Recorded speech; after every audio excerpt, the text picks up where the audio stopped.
Assalamualaikum warahmatullahi wabarakatuh. Perkenalkan, nama saya Dika Indra Putri dengan NIM 2100318. Baiklah, saya akan menjelaskan sebuah makalah saya tentang pengantar coding. Saya dari seksi 2021212805 11. Sebagaimana dosen pengampu saya yaitu Pak Zulwisli, SPD MN, dan Pak Yuda Aditya Fiandra MKOM. Saya dari Fakultas Ilmu Pendidikan Luar Biasa Universitas Negeri Padang. Baiklah, saya akan menjelaskan sebuah sejarah komputer. Sejarah komputer berawal dari abad ke-19 ketika Charles Babbage mencoba untuk mendesain komputer mekanik yang bernama mesin analytical. Desain ini menjadi basis kerangka desain komputer sekarang. Secara garis besar, pengembangan komputer terbagi dalam 4 generasi.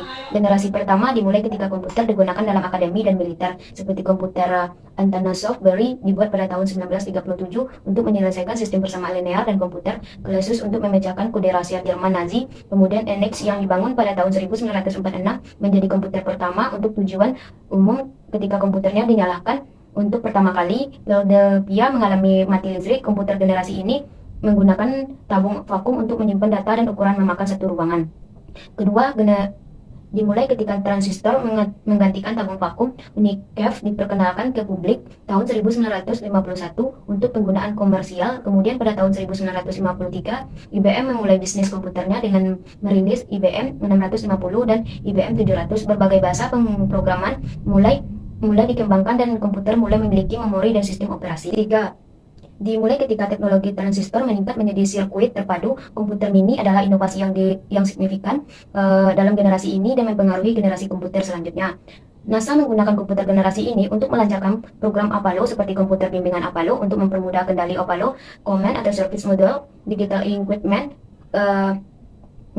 Corporation menjadi perusahaan komputer nomor 2 di belakang IBM dengan komputer PDP dan fax. Efeknya, komputer ini membawa ke pengembangan sistem operasi yang berpengaruh unik.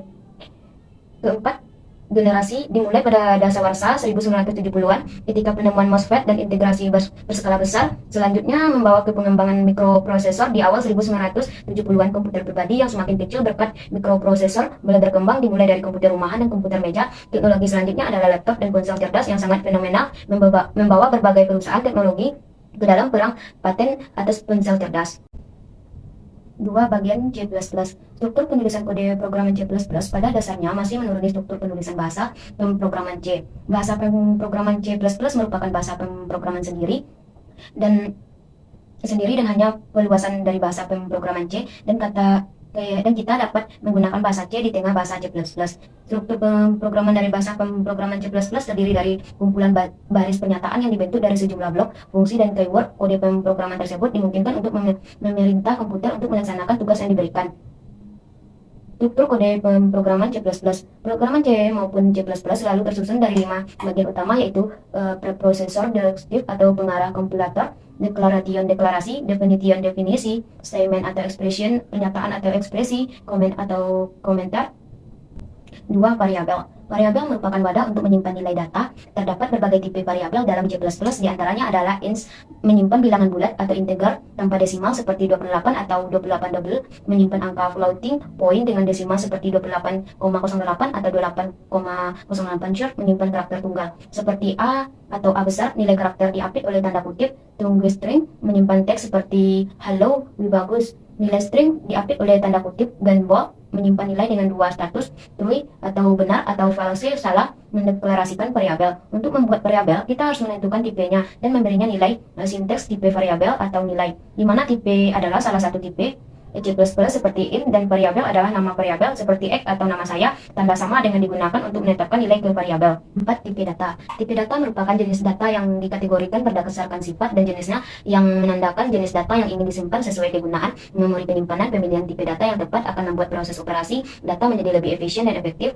Tipe data C++ sebagai menjadi 7 adalah kosong, merupakan tipe data yang tidak layak dan tidak bertipe yang biasanya digunakan untuk data kosong. 2. Int, bilangan bulat, merupakan tipe data numerik yang digunakan untuk data berupa angka, char atau karakter. Berikut tipe data yang digunakan untuk data berupa huruf. Berikut tipe data yang digunakan untuk data berupa apa saja. Ganda, tipe data yang berikut yang digunakan untuk data berupa angka yang hancurnya 2 kali lebih banyak. Boolean, berikut tipe data yang digunakan untuk menentukan benar atau true atau salah, false, Selanjutnya word type. Tipe data word biasa digunakan untuk penggunaan karakter yang besar seperti bahasa Cina. 5. Operator. Operator merupakan simbol atau karakter yang biasa dilibatkan dalam program untuk melakukan sesuatu operasi atau manipulasi seperti menjumlahkan dua buah nilai, memberikan nilai ke suatu variabel, membandingkan kesamaan dua buah nilai. Sebagian operator C tergolong sebagai operator binari, yaitu operator yang dikenakan terhadap dua buah nilai. Operan, contohnya A tambah B, simbol tambah merupakan operator untuk melakukan operasi penjumlahan dari kedua operannya yaitu A dan B. Karena operator penjumlahan melibatkan dua operator ini tergantung sebagai operator binari C. Simbol minus juga merupakan operator. Simbol ini termasuk sebagai operator unary, yaitu operator yang hanya memiliki sebuah operan yaitu C. Pada contoh ini ditinjau berdasarkan sifatnya, operator dapat dibedakan menjadi tiga macam, yaitu unary, operator yang melibatkan sebuah operan; 2. Binary, operator yang melibatkan dua operan; 3. Ternary, operator yang melibatkan tiga operan. Perhatikan 6, yaitu flow control adalah proses mengelola laju transmisi data antar dua node untuk mencegah pengirim terlalu cepat, kehabisan data, dan penerima lambat dalam menerima data. Flow chart sendiri berfungsi sebagai pengendali aliran data ketika kemacetan benar telah terjadi. 7. Array. Array merupakan struktur data yang digunakan untuk menyimpan sekumpulan data dalam satu tempat. Setiap data dalam array memiliki indeks, sehingga kita akan mudah memprosesnya. Indeks array selalu dimulai dari angka 0. Pada teori struktur data, ukuran array akan bergantung dari banyaknya data yang disimpan di dalamnya. 8. Function. Secara sederhana, fungsi atau function adalah kode pemrograman yang dirancang untuk menyelesaikan sebuah tugas tertentu dan merupakan bagian dari program utama. Ketika disadur ke dalam bahasa Indonesia, function ini disebut juga sebagai fungsi berdasarkan siapa yang membuat fungsi bisa dibedakan ke dalam dua kelompok. 1. Built-in function. 2. User function. Built-in function adalah sebuah sebutan untuk fungsi yang sudah ada secara bawaan dari dalam bahasa pemrograman, sedangkan user function adalah fungsi yang kita atau sebagai programmer membuatnya sendiri. Bahasa C++ merupakan menyediakan banyak fungsi bawaan, belum termasuk yang bisa diakses dari berbagai library atau patch pihak ketiga. Sebagai contoh, main adalah function bawaan C++. Namun dalam tutorial kali ini yang akan kita bahas adalah jenis user function. Hal struktur data adalah cara menyimpan data, mengatur data secara struktur pada sistem komputer atau database sehingga lebih mudah diakses secara teknis. Data dalam bentuknya angka, huruf, simbol, dan lain-lain diletakkan dalam kolom-kolom dalam susunan tertentu. Dalam menyusun data tersebut, beberapa istilah yang perlu Anda pahami yaitu node dan indeks adalah penjelasan tentang kedua istilah tersebut. Node adalah elemen yang terdapat dalam struktur data. Setiap node berisi pointer ke node selanjutnya. Indeks yaitu objek di dalam suatu sistem database yang bisa mempercepat proses pencarian data. Struktur data bisa mengelola database, melakukan kompres file karena dapat membantu untuk menyatukan berbagai elemen data secara efektif. 9, yaitu Object Oriented Programming. Bahasa OP murni adalah sebuah bahasa yang mengharuskan program ditulis hanya berupa objek saja. Contohnya Eiffel, Smalltext, Ruby, Jadi, dan lain-lain. Bahasa OP Hybrid adalah bahasa yang dirancang untuk memprograman objek dengan beberapa elemen prosedur. Bahasa OP Hybrid dalam web sama seperti bahasa OP Hybrid, yang berbeda hanyalah konsep ini sering digunakan dalam pemrograman web. Konsep Object Oriented Programming adalah suatu metode pemrograman yang fokus atau berorientasi pada objeknya. 10. Flowers. Ketika kamu membuat flower, ada beberapa simbol yang harus kamu ketahui. Namun ketika kamu membuat flower sederhana, kamu bisa menggunakan 5 simbol berikut. Lesion digunakan untuk menunjukkan kondisi tertentu yang akan menghasilkan kedua kemungkinan jawaban, yaitu ya dan tidak. Flow digunakan untuk menggabungkan antara simbol yang satu dengan simbol yang lain. Data digunakan untuk menyatakan input dan output. Proses digunakan untuk menyatakan suatu proses yang sedang terjadi. Terminal digunakan untuk menyatakan titik awal dan akhir dari suatu pemrograman. 11, yaitu kode pemrograman, screenshot hasil pemrograman seperti mana yang telah saya lihatkan ini.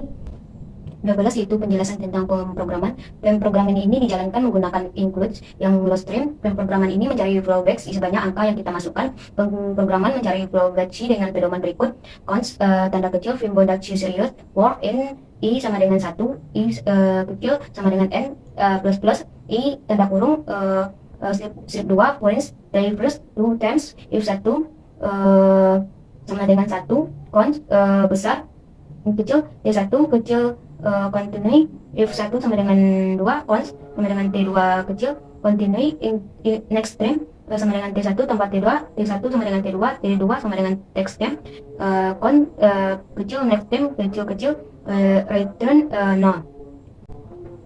Baiklah, hanya sekian yang dapat saya sampaikan. Kalau ada salah dan janggalnya, saya mohon maaf. Assalamualaikum warahmatullahi wabarakatuh.